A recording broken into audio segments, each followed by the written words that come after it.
Within a week, 70% of the crop went from something like this to something like this. Clocking them with a radar on my iPhone will calculate how much these drivers will owe on Monday if they don't slow down. 33 miles per hour means a $231 fine. And 40 miles per hour comes out to $287. Guerin says members or whoever's voting for them should use the buttons on their desk, even if they're standing all the way over here where a machine might be more convenient. And when we pressed him to find out where those machines might be right now, he pointed us to a building a block away. Just to break it down, a half hour on one of these machines will produce about 50 watts of electricity, which is enough to power your laptop for an entire hour. This new reinforced concrete and steel bridge, well, it should last at least 80 years, but Cap Metro says this bridge is just one of 13 it needs to replace now. The numbers are slowly getting better. The state says a decade ago, 81% of Texas high school students had tried alcohol. Now it's 76%. And lawmakers say more awareness in schools might bring that number down even more. Police say it's happening late at night around the time bars are closing. You walk outside, pull out your cell phone, and become a prime target for the attack. 6 slot machines are now in the sheriff's storage. Remember, it's not illegal to have these in stores, but it depends on how much they pay out. This store didn't even follow its own rules, paying out the undercover officer big time with a lot of cigarettes, alcohol, and gasoline. Now come here, mister.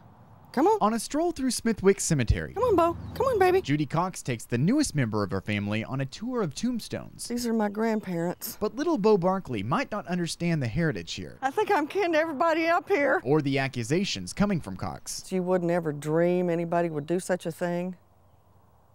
It's, in my personal opinion, bordering on evil. Her husband sits on the Cemetery Association's board, which just reported $60,000 missing from its fund. It was discovered things weren't adding up in the bank statements. The Cemetery Association claims the checks say they paid for lawn care last summer, but that was during a drought, which prompted a call to the lawn care service, whose owner says he never received those checks. Yeah, Stennetts are my family too. The first clue, Cox says, led the board to believe one of its own might be embezzling money. Some of the headstones need to be repaired or leveled, which that was allegedly done, but we can't see much proof of it. The money came from the estate of a local couple who wanted to help with the historic site's upkeep. Until now, the biggest concern was letting livestock in. And you would think that anybody that was on the board for the care of the cemetery or whatever would have some kind of vested interest out here. And it shocks me. As far back as 60 years ago, the community held cleanup days at the cemetery. Cox says that doesn't happen often anymore, but perhaps it should. Now about 60 people live in Smithwick, but more than 600 rest here. She says it's clear the dead need defending. If I had to say something to them, it's just disgusting. Cox says calling on the community for more involvement might provide that necessary oversight. Come on, mister. Someday she'll be buried here and wants to know someone is watching out for her. Leave that alone, come on. In Smithwick, Josh.Hinkle, KXAN, Austin News. It's bone dry, right down to you can walk across and not even get your feet wet. The signs say how dangerous the Blanco River can be, but lack of flow means Gary Mercado has to shift many of his watchful duties as park ranger to unusual tasks crews here have not completed in 30 years. You're like 9-pound bass. We've had 15-pound carp come out. When water stopped streaming over the top of this dam, about 3,000 fish became trapped, slowly running out of oxygen. The crisis forced Mercado and his team to drain what little was left on this side of the dam and remove the remaining fish by net. And that created, a dry riverbed on our west end of the park. Park visitors are slowly dwindling now, and like the rescued fish, the few swimmers today took advantage of what's downstream. I like to swim in rivers, but it's too nasty and dry. Right now, the water's about 6 feet below where it should be. That's all the way up here. But on the plus side, it has created an opportunity for some much-needed maintenance in the park. Cleaned up all the debris in the bottom of the river, tires, whatever, old broken up concrete with rebar sticking out. We've made it all safe. Safe for the near 3,000 weekly visitors this park should have. But it was going over. Wasn't too long ago we had flow. Someday soon he hopes the rain helps the river recover, giving these warning signs a purpose again and making his job a little more normal. In Blanco State Park, Josh.Hinkle, KXAN, Austin News. On the edge of Houston's Refinery Road, just south of Interstate 10 along the coast, the governor of the state of Texas is busy at work, but it's not what you might think. Some days I come to work in blue jeans and work boots, and Other days I'm in a coat and tie and I go make speeches. Mike Jackson's a man with many roles.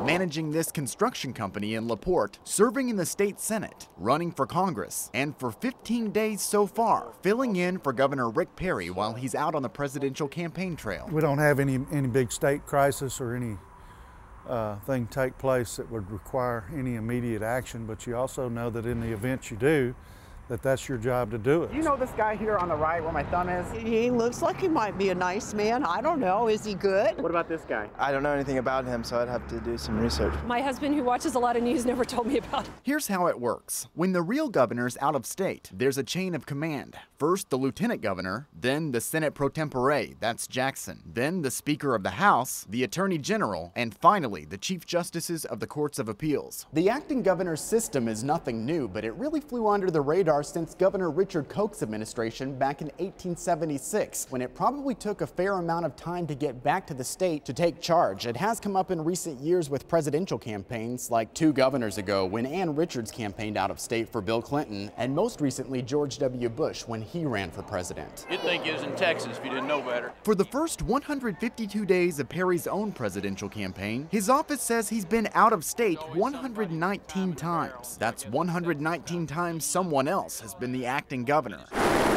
One case, during the September wildfires, Perry rushed back to the state, but flew the next day to California for a debate, leaving Lieutenant Governor David Dewhurst in charge. We've got a wonderful working relationship, and he knows how this process works as well. My friend, our next president, Rick Perry. But during the Iowa caucuses a few weeks ago, Dewhurst joined Perry on the trail. So Jackson took the lead. It's even fallen to the third in line. For a day, Speaker Joe Strauss. Governor Perry stays in constant contact with our office, and the governor's office continues to operate as usual. Also operating as usual, Perry's salary. Even when out of state, he receives his daily $410. And so does the acting governor if it's a full 24-hour period, costing the state an extra $30,000 over the course of the campaign. Does it surprise you that someone else is stepping into that role?